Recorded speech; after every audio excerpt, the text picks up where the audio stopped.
represent her that happened, and that Mr. McNamara intervened in our best laid plans. I think there's going to be a plea, Your Honor. Oh, okay. But I prepared the notice of appearance in anticipation of maybe going forward. Did I hear you had a problem with your phone system? Apparently Verizon, the servers went down on some of their voicemails, so there were about 100,000 numbers in upstate New York that had lost their voicemail. No, yeah, there was someone else that I called that had that. Yeah. They're saying by tomorrow night sometime, which probably means June. Optimism? The offer on this is, Plead to a criminal contempt. I don't want to speak. Plead to it. There's a contempt second discharge, Richard. correct. Plead to a contempt second with a conditional discharge. I believe Ms. Kramer is willing to accept that offer. If it's in full staff. Yes, Yes. if Your Honor is comfortable. CD, is there no OP or no? Continued order of protection, yes. How long? I currently have one in effect for 2 years. 2 years. And there'd be a DNA would be ordered unless it's on file already. Yeah. I don't see it on file. There have been no misdemeanor charges before this. Okay. DNA, $50 data bank fee. And it would be a $205 mandatory state surcharge.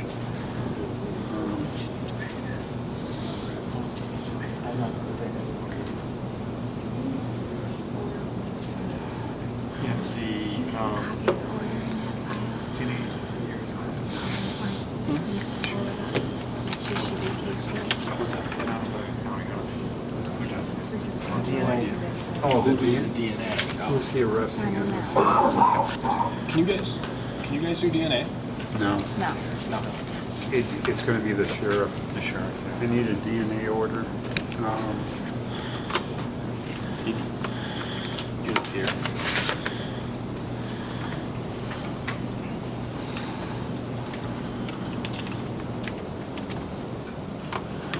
We didn't do one on this one because it was still in effect from the previous.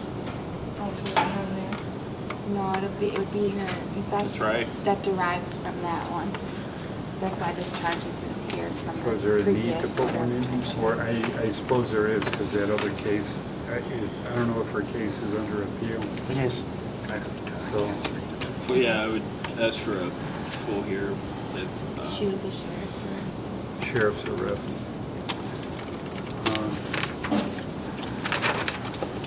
A waiver. Waiver of, Appeal. 2 hours or 2 hours. Did you want to catch that? Yes, I did not agree to that. I need clarity about that. I can never get that one right. well, I guess the DA is putting in the deal that it's a waiver of appeal in this case. Well, I have no intention or desire to appeal the contempt of court charge. And the order of protection appeal is happening as a result of the prior trial. So what else are we talking about? This would be, yeah, and maybe I can, and so, any waiver done here would not affect those appeals. It only affect this charge, and anything affected with this charge. It's completely, the other appeal is completely separate and isn't affected by anything you do tonight. Right, so I'm saying I have no intention of appealing the contempt of court charge, and since the OOP is being addressed in the prior trial, Well, then I'm fine. there'll be an OOP order of protection issued on this one with the Yeah. difference that I'm putting that language in there over the objection of the DA. Right, no, I'm aware of that. Yes. And on that, Does that modify the existing order of protection? No. They're two separate orders of protection. I think I'm understanding what her thinking is. If a subsequent court on those appeals strikes down the order of protection, if she's where, how about this, if that happens, and for some reason, the Superior Court strikes down the orders of protection in such a way that this one wouldn't stand based on their ruling, she can then come back in and seek modification in the interest of justice. But she won't directly appeal this order. Yeah, I mean, if it gets struck down on appeal, I mean, well, actually, we'll probably take this one with it. Yeah. That would be my thinking. Yeah. Are we clear about, yes, I'm okay. So, Jude? If something happens on appeal, she can come back and address it here. On the appeal on the other case is what you're saying? Yes. Okay. We're going to the Supreme Court, all the way. You're gonna have big excitement in your life. They have a good pizza place right there. Right. I'll treat you. Because you're gonna be sorry. I need, can you make a photocopy of that so I You can? gotta be careful here for treat food. That's an expensive place. This is true. Okay. And counsel, you're joining in this? In the plea, yes, Yeah, yes, sure. okay. Yes. And Ms. Kramer, you've heard everything that's now been discussed relative to this plea. Let me stop a minute. We didn't talk about I'm the terrific, it's fine. Yeah, okay. Everybody's okay Yes. with it? Okay. Thank you. Thank you. You The, will need this one. right. You've heard everything that we've said here relative to what's being offered, correct? Yes, sir. Any questions on it? Only that I would like to make a brief pre-sentencing statement, if I may. Okay. But I mean, as far as understanding what the offer is, Yes, sir. any questions on that? No, and you'll see in my pre-sentencing statement how appreciative I am of having this opportunity to take the plea. Okay. Has your attorney explained to you your rights to a trial and what would happen at that trial? Yes, sir. Okay, and you are waiving your right to an appeal on this charge? These charges, it's more than one. Well, I'm going to dismiss as part of the deal all of them except for the one you're pleading on. Then yes, I do understand that about the waiver. Okay, and you're waiving your rights to an appeal on this case? This specific case, yes.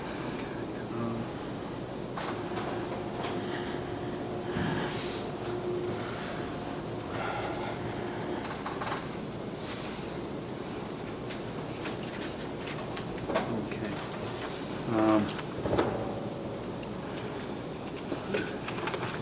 All right, then, do you swear from the testimony you're about to give us the truth, the whole truth, and nothing but the truth? Yes, sir.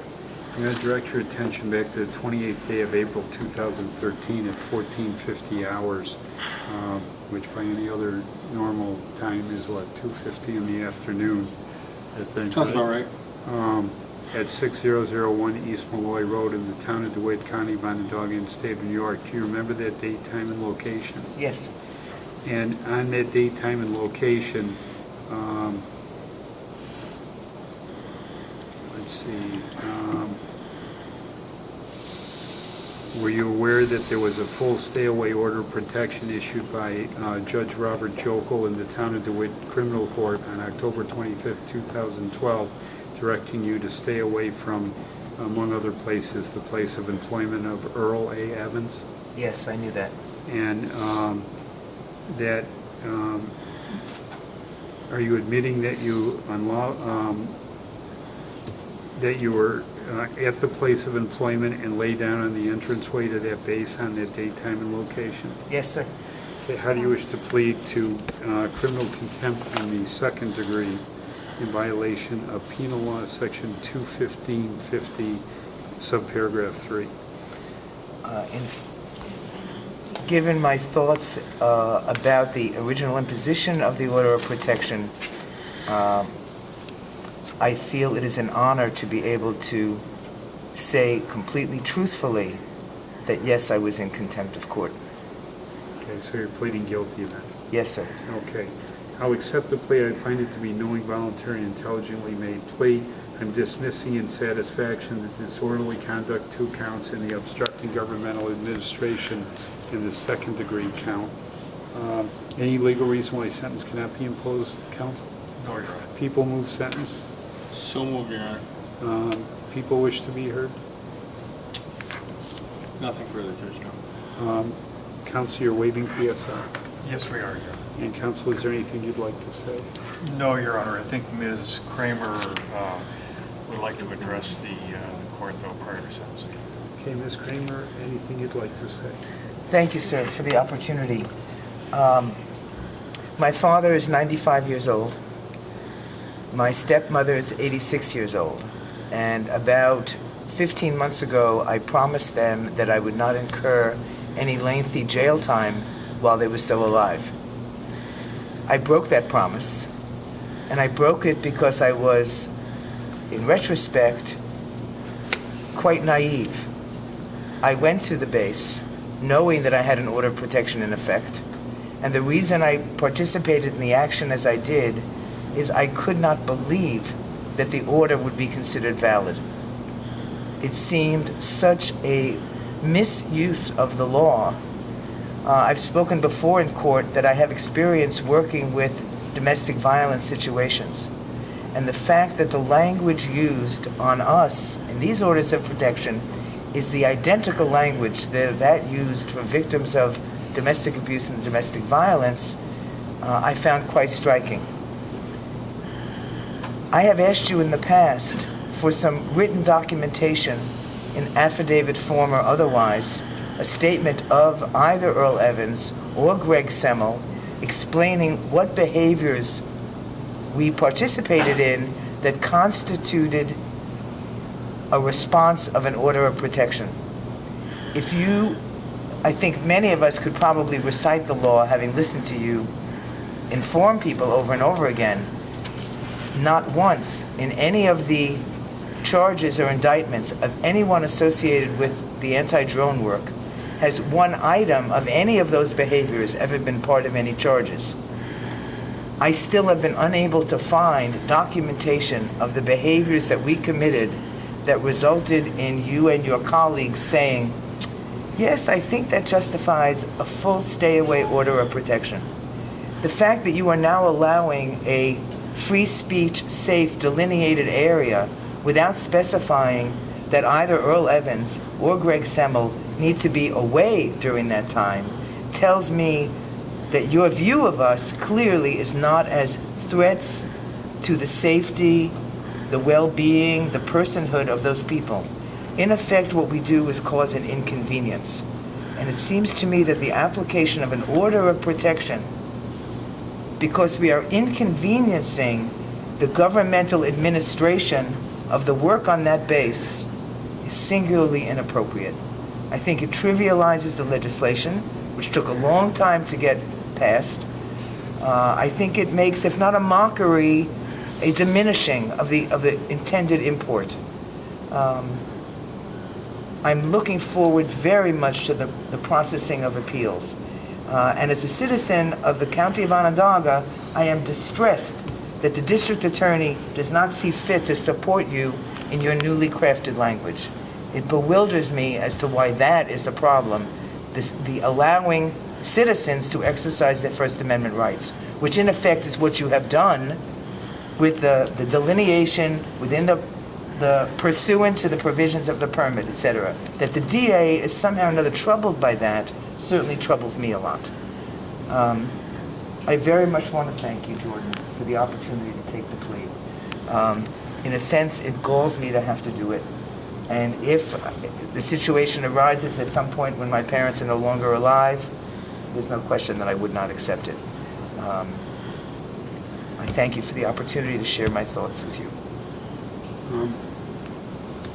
I think I said it at the last trial. Had there been no blocking of the airbase roads, there would have been no arrests. And I think that was clear to me from the newspaper accounts of the April 27th date. I think the message got across. I think it got across just as well without blocking the roadways. And because of that, I think that, and I don't mean to say, I want to term this correctly, all parties that have been involved, not only with your group, but with the air base, with the town of DeWitt, seem to be working in some sort of common direction to allow that message to get out there. That's my take on it. May I say one more thing? Sure. I'm going to continue a concern that was raised by Ms. Ritter. One that Mr. McNamara and yourself have in effect said, not my job, I can't do anything about it. The ramifications of the order of protection were unanticipated, I believe, on both your parts. But the idea that if I go to Canada to go shopping and I come back and I'm detained, for 3 or 4 hours because the computer shows I have an order of protection, Well, it's now going to show a misdemeanor. then, I will deal with that. But the idea that for both you and Mr. McNamara to say, not my job, what happens with the ramifications, I don't think that's an appropriate response. Your intention is to keep me away from the place of employment, not to cause me difficulty at the border. And that's not that's something that I think TSA is doing, from what I understand from everybody here. Could we ask you kind of proactively to work with us in trying to annotate or otherwise amend what comes up in the computer so we are not seen as threats to the well-being? There's no way to do that. It comes up as an order of protection, and what TSA does with it is their own internal guidelines. That may be something you may have to address with TSA or the legislative body. Your Lieutenant congressman. Daley was very specific in a conversation that I had with him that often there is annotation to the orders of protection to further explain the circumstances. It doesn't say that it doesn't exist, but it says, for example, be especially careful about this, or it's okay because he takes the child to school. That in some ways there's an individualization. Which is what I'm doing with that added paragraph in there. That will come up on the computers now. But also comes up that I'm not supposed to strangle anybody or sexually abuse anybody or go after the guy's dog. I can't do anything about that. The other issue I just want to bring up, because I know you're involved with the domestic violence community, and as I pointed out earlier, when the first arguments were brought up, I saw this was going to have a huge, sweeping, broad brush, this whole issue. And I know it's created some issues in that area with the decision that Judge Brunetti made. Now, what happens with that, I don't know. And I'm sure you're aware of it, having been involved with Yes. that community. There's a difference. 530.12 deals with the family orders. There's a difference in what 530.12 requires and 530.13 requires. We're under 530.13. It's a non-family. But the non-family, it seems to me, does not trump the specifics that you read out in great detail. You got to go look at the statute. There's a difference between those two statutes, and that's, I'm just directing you where that's coming from. So with that, Okay. the sentence and judgment of this court is a 1-year conditional discharge, conditions being stay out of further trouble, no new arrests or convictions. DNA is hereby ordered. You're going to have to go to the sheriff's office with the copy of this order to get the DNA. They swab your mouth with it's like a long Q-tip. How much time do you need to get down there to do that? 2 weeks? Does that feel all right? It's fine. I'll put It's kind it of to, offensive, I'll do it to May Next one in 20, the office. I know that. May 27th.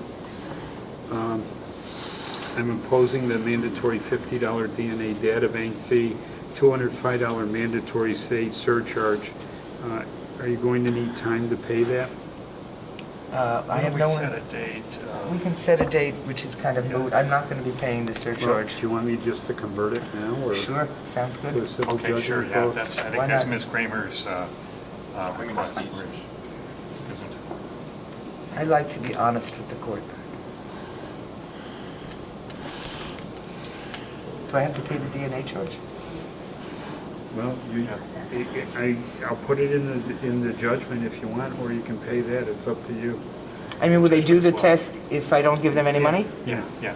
They don't- Sure, then let's add it to Because the they, civil. the test is mandated by the executive law, the charge is under the penal law.